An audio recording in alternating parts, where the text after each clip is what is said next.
Hello' guys স্বাগতম জনালোঁ মোৰ চেনেলটোলৈ। বতৰ একেবাৰে বেয়া, এইকেইদিন ওলাবই পৰা নাই বৰষুণৰ কাৰণে, আৰু এতিয়া মানে এফালে যাব লগা হ'ল গাখীৰ আনোগৈ। বতৰটো অলপ এৰিছে বাৰু, মানে গৰমৰ পৰা ঠাণ্ডা সোমাবলৈ হৈছে কাৰণে বতৰটো অলপ সাল সলনি হৈছে, ভালো লাগিছে বতৰটো চাই। এতিয়া ব'লা চাইকেলখন লৈ যাম। এইফালে গৰুজনী ঘৰতে কাষতে আলি দিছোঁ, গাখীৰ ভৰাই আনিবৰ কাৰণে বটল এটা লৈ ল'লোঁ। এইখনে মোৰ চাইকেল, এই চাইকেলখন কমেও এতিয়া 7-8 বছৰমান হ'ব হ'ল, মানে 7-8 বছৰমান হৈ গ'ল। এইখন মোৰ বহুত মৰমৰ চাইকেল, কেতিয়াবা বেয়াও হৈ যায়, এতিয়া মানে চলাওঁ জাহা তাহে চলাই দিওঁ। ৰ'দ দিছে এতিয়া।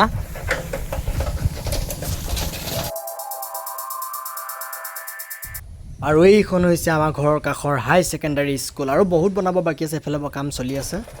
আৰু এইফালে ময়ো পামগৈ এতিয়া, মাত্ৰ 400 মিটাৰমান দূৰ হ'ব আৰু পামগৈ এতিয়া। চাইকেল মই আৰম্ভ কৰি দিলোঁ। চ' এইটোৱে হৈছে আমাৰ পঞ্চায়ত, এইটো পঞ্চায়ত আমাৰ।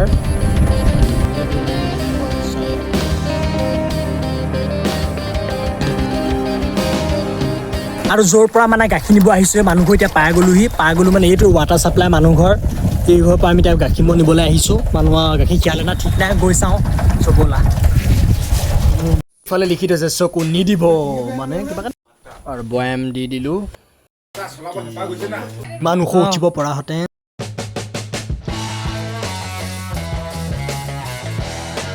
আৰু গাখীৰ লৈ আহিলোঁ, অহাৰ পিছত এতিয়া মই মানে আমাৰ বেছি দূৰ নহয়, ওচৰতে মানে হ'লেও অলপ চাইকেল লৈ আহিছোঁ, আৰু ভাল লাগে বতৰটো কিন্তু আজি কিবা এটা ভাল লাগি আছে। এইটো আমাৰ গাঁও পঞ্চায়ত, ভেবেলি গাঁও পঞ্চায়ত। এতিয়া আমাৰ মানে বহুতকেইখনৰ গাঁও মিলি এইটো পঞ্চায়ত হৈ আছে আমাৰ এতিয়া।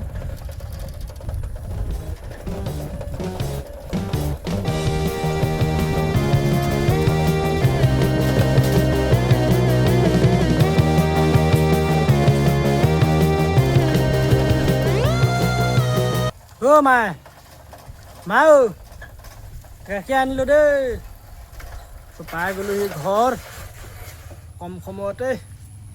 11টা বাজিবলৈ হ'ল, বহুত ভোক লাগিছে, ভাতকেইটাও খাই লওঁ। ভাত, মগু দালি, আলু কচু, তাৰপৰা এইফালে ডিম আমলেট, মাছৰ কণী, গোল নেমু ঘৰৈ দেই, কণ জলকীয়া ঘৰৈ, তাৰপৰা এইফালে নিমখ লৈছোঁ, ভাতকেইটা খাই লওঁ ধুনীয়াকৈ। আৰু মানে মই বহুত সৰুৰ পৰাই মানে যেতিয়াবা মানে জনা বুজা তেতিয়াবা মানে মই ঢাৰিত বহি খাই বহুত ভাল পাওঁ। ঢাৰিতে বহোঁ, তলত বহি মই পিয়া বা ডাইনিং এইবোৰ নহ'ব, মোৰ মতে একদম লাগিব ঢাৰি নহ'লে বস্তা, ঢাৰিতে ঢাৰি বিচাৰোঁ। আজিৰ ভিডিঅ'টো ইমানেই আছিলে, আৰু মোৰ চেনেলটো তোমালোকে ছাবস্ক্ৰাইব কৰি দিবা।